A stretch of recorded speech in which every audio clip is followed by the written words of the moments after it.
So the cop said, "Don't trip, everything's going to be good," which I pretty much had to take his word on it. Well, while I was in the hole waiting for my parole date to come, I knew I was going to be paroled into the county jail in Kings County. So I sit back there. Um, I had my investigator who was appointed by the court to start taking statements, and I waited for my incident packet from CDC so I could see what the officers said and what they didn't say to see basically like what I had to go with, because it really doesn't. The way it works is with CDC is it really doesn't matter what really happened in the incident. They're going off of what the officers say. So you got one officer that's the main reporting officer, and then you got the other officers that are basically like officers that are adding their 2 cents into the reports. So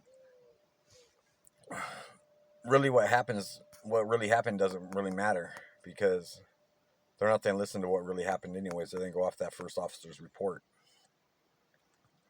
So I took the first officer's report, which was the one that was standing at my door, and I went through his whole report. And then I went to all the other reports that were made and started picking out all the differences from that to the first report. Because the first report's the one that has pretty much seen it from beginning to end. So now the other officers start losing credibility when there's stuff that doesn't match that first officer's report. And if you're doing your CDC paperwork or fighting it within CDC, it's easy to beat the 115s. It's easy to beat the little charges that they put on you, as long as you use the different officers' stories and pick out what's inconsistent with that first report. So anyways, my investigator that was appointed by the courts, he went to the yard. He started taking down like interviews with people, and he interviewed the officer. The officer was smart. He stuck to his original statements, and when the officer wrote up the report, he covered me from day one. He said that he put me in the cell and the inmate began stabbing and slicing himself. And the DA tried to fight it. They tried to fight it hard. But after they did the interview of the officer, they went and did an interview of the victim too. And the first statement that the victim said was that he didn't want any more problems, that he needed off that yard, and he left it alone like that. So the DA tried to get the victim to testify, and he said he wasn't going to do it. He didn't want no more problems in CDC. And the officer, he said, "I'll come in and I'm going to come in and testify on your behalf." And he told the DA that he was going to testify to his story, that the inmate was stabbing and slicing himself. So in court, before you go to trial or anything like that, they do like a little like trial where the officers come in and they all do their statements on the stand. And they brought that officer in. He testified saying that the inmate stabbed himself, sliced himself up, and the DA tried to fight that. How did he have puncture wounds in his back and sliced down his spine and stuff like that? Well, when the DA started to try to fight that, um, the officer wasn't budging from his story. And the judge was a fair judge. The judge said, look, that officer just testified saying that he's seen the inmate do it to himself. And you don't have any victim that's willing to come in and say different. The victim said he doesn't want no more problems. He needed off that yard. And the judge said, I'm going to dismiss this case. So they dismissed the case. So when they dismissed the case, I got done with court. My mom, my sister was out there for court. And they dismissed the case. They brought me back. Said it was going to be about an hour and a half, 2 hours for them to process the paperwork. When the paperwork got processed, I'd be released. And so I asked if my family was still there and stuff. And they said, yeah. They said, the only thing is we don't release you right here from this jail. We're then take you to a bus stop. We'll take you on bus to a bus stop. And we'll then release you from there where your family can pick you up right there. So they did. It was about an hour and a half later. One of the black shirt cops from Kings County, which is like their little like gang unit thing in there, she comes to my door. She's like, what's up? You ready to go? I said, yeah. And she said, all right. We're going to take you over to the bus stop. Your family's already waiting there for you. So they put me on a little bus, drove me over there. And my mom and my sister was there ready to bring me back home after doing the 12 years. But during that time, in between incidents and stuff going on in the yard, I would do college courses and stuff like that. Stuff to keep my mind busy and keep me focused on shit that wasn't just stuck within those walls. The problem with it is a lot of people get so focused and wrapped up on what's going on in there that they lose focus of what's going on in the real world. And when they do that, they get out and they're saying that they're institutionalized. But you made yourself institutionalized. You put all your focus and effort on what's going on inside those walls instead of trying to better yourself at all while you're in those walls. Now the level 4s and the 180s, you do a lot of time in your cell. We would get yard once a day, and everybody already knew, okay, before yard's over, something's ain't happen. And a lot of time it did. And then you'd be slammed down for a couple weeks, a month.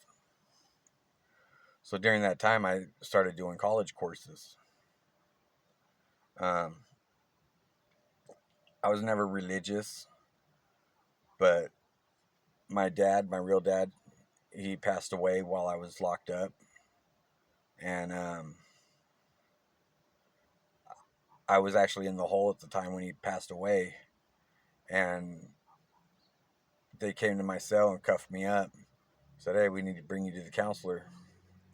We got a phone call for you. So they bring me to the counselor's little room, and they put me on the phone, and it's my mom. And she's telling me that my dad passed away, and that I needed to sign some papers and stuff because of him not being married. For Nevada to release his body or whatever, they needed the signatures from his children. So they had a fax in paperwork, have me sign it. My sister signed it, of course. And then when they had him cremated, I had to sign stuff again to release the ashes to my sister. But I was never religious growing up. So when he passed away,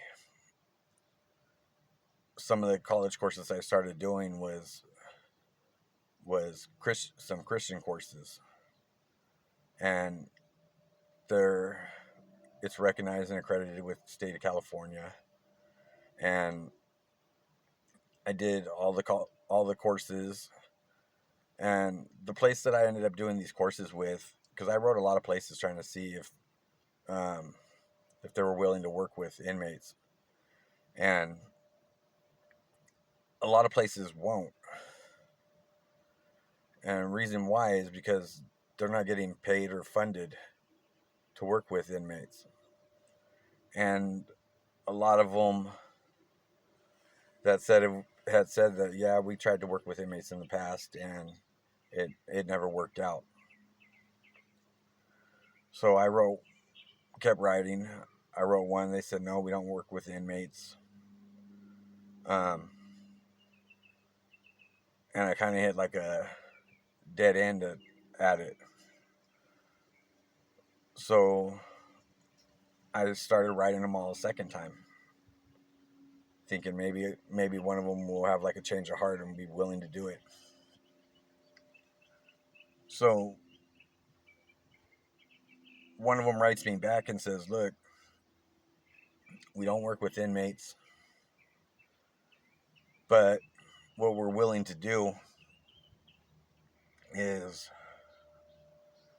one of the people here is willing to like sponsor you to do it. But the requirement is you have to score at least 85 on every single test. And first time you score below 85, you're dropped from the course. So I do the little courses. I score my 85 on each one, and then it gets to where you got to start being able to write, and they wanted like essays from you, which was easy because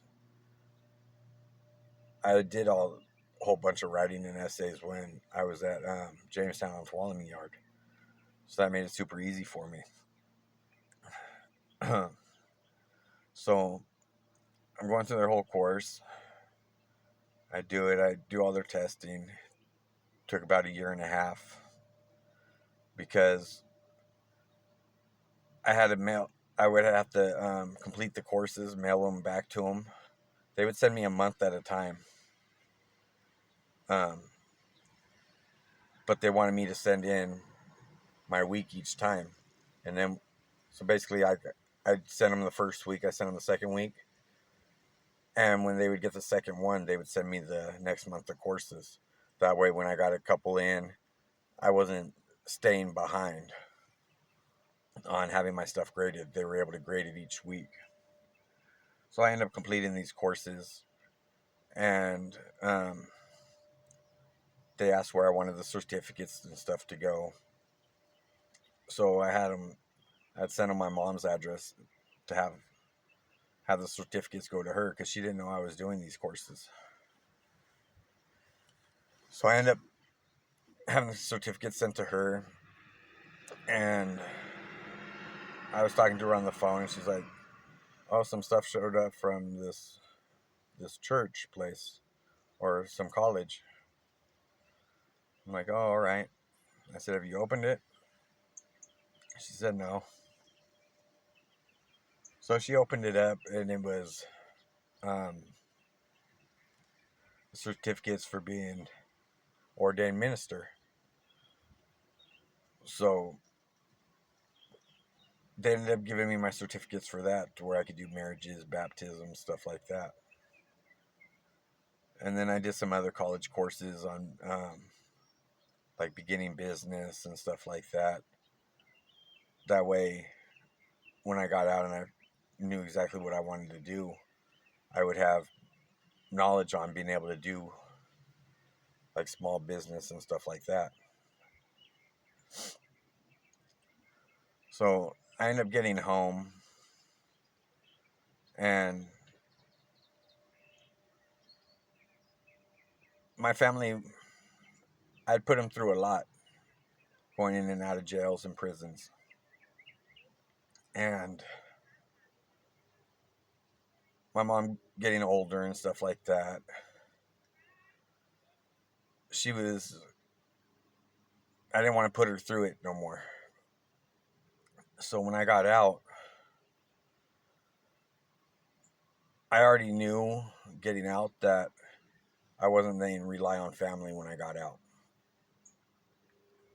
I didn't want my family to go through that if I started to fall back into the bullshit. So I've volunteered to go through this program, which turned out to be a good program. So I got out 5 years ago. When I got out, um, I went to this program. Um, my mom and my sister showed a lot of support. I got out 4 days. 4 days after I got out, I got hired on with this company out out of Livingston, which is like 2 little cities over from where I'm at. And since I had already been showing that I wasn't going to rely on my family, and that I was focused in the right direction, my sister and my brother-in-law gave me a Chevy Tahoe. That way I was able to get to work and back. So I went, I did the interview, got hired on there. I did their little orientation, and I started work. And the work sucked. I was used to fast money out on the streets. I was used to basically just hustling and stuff like that. At this time I was wanting to do things different, because I had realized in there that all this time that I've been in there, it wasn't me that was hurt by it, it was my kids. And I was finally ready to do better, not just for me, but for them too. Even though I haven't been really a part of their life. So I got hired on. My sister and them helped me out with the vehicle. 4 days after starting to work there, I met my lady that I'm with now.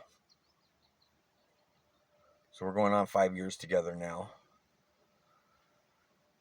She didn't work the same shift as me. She worked the shift before me, so when I would show up to work, I was relieving her so that she could go home.